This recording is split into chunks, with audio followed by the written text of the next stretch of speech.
remember last week we were telling you about Project Turtle in Overland Park? It was the secret name for the secret company that is planning to take over the Sprint campus. I don't know if they were big fans of Entourage to name it Project Turtle or what the deal is there, but a Friday report suggested that the company Fiserv, not Pfizer, Fiserv, Fiserv, a Milwaukee-based Fortune 500 financial technology company, is the firm behind Project Turtle. It would be a $125 million project estimated to bring in 2,000 new high-paying jobs to the area. According to the Kansas City Business Journal, Fiserv conducted a nationwide search to select a site for its regional headquarters called Project Turtle and decided on Overland Park, beating out other cities such as Nashville. The company would lease about 420,000 square feet of existing office space. The campus was previously home to Sprint's global headquarters. The company expects to hire 2,000 full-time employees by March of 2030 with an average salary of $125,000. Talk about another squeeze on the housing market in this area. Couldn't they got by with $15 an hour? No, I guess not. I guess not. Yeah, guess not. There'll be a lot of people bailing on Dollar General now to apply for those gigs, I think. So if this comes to fruition, of course, there is a 10-year property tax rebate that is being requested here. That's part of the incentive package that has been put together by Overland Park, city staff, the Chamber of Commerce, and the Economic Development team. Now, I'm sitting here looking at Overland Park, and you have a city that has increased its budget astronomically in recent years. You look at Overland Park, and I pulled it up this morning. Their 2025 budget is $467 million. Guess what it was back in 2020? It was $305 million. The Overland Park city budget is up 50% in the last half a decade. That's insane. And how are they doing it? Mostly through, in many cases, property taxes, right? I mean, yes, it's grown.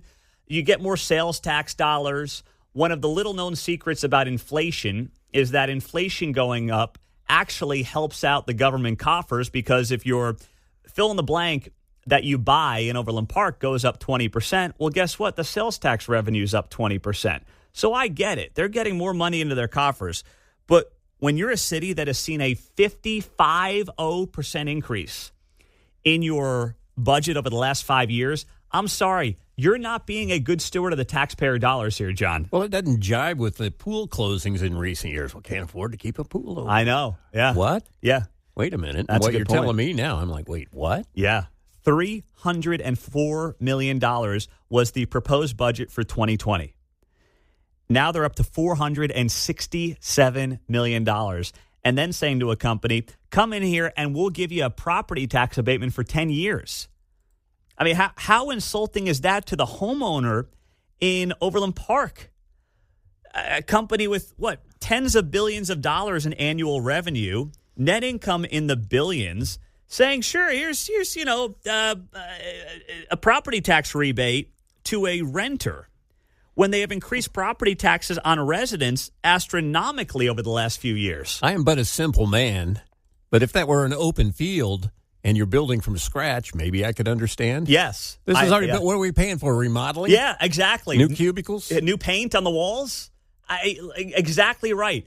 And that's what I've heard from developers. Like when you're breaking ground, especially with the cost of building today, I get it. You need something on the front end to justify the back end. But the campus is there. The parking garages are there. The buildings are physically there. What are you doing outside of insulting your own taxpayer here with all this? And, of course, when you go to the Overland Park website, this is the headline from last September. City Council approves 2025 budget. Overland Park budget is $467 million. That's an 8.5% increase over the 2024 budget. Wouldn't it be nice if you could increase your budget in your house just at your will by 8.5%? That's not happening for most Overland Park residents, even well-to-do neighborhoods. However, they write here, the city's property tax rate is not increasing. It will remain flat at 14.525 mils. This is what they always do. They never create it so it's revenue neutral. But Overland Park, like many parts of the country, including most parts of Kansas City, have seen an increase in the value of homes over the last few years. So they can get away with this charade of we're not increasing your property tax rate, knowing full well they're increasing your property taxes because the value of your home went up. That's the name of the game.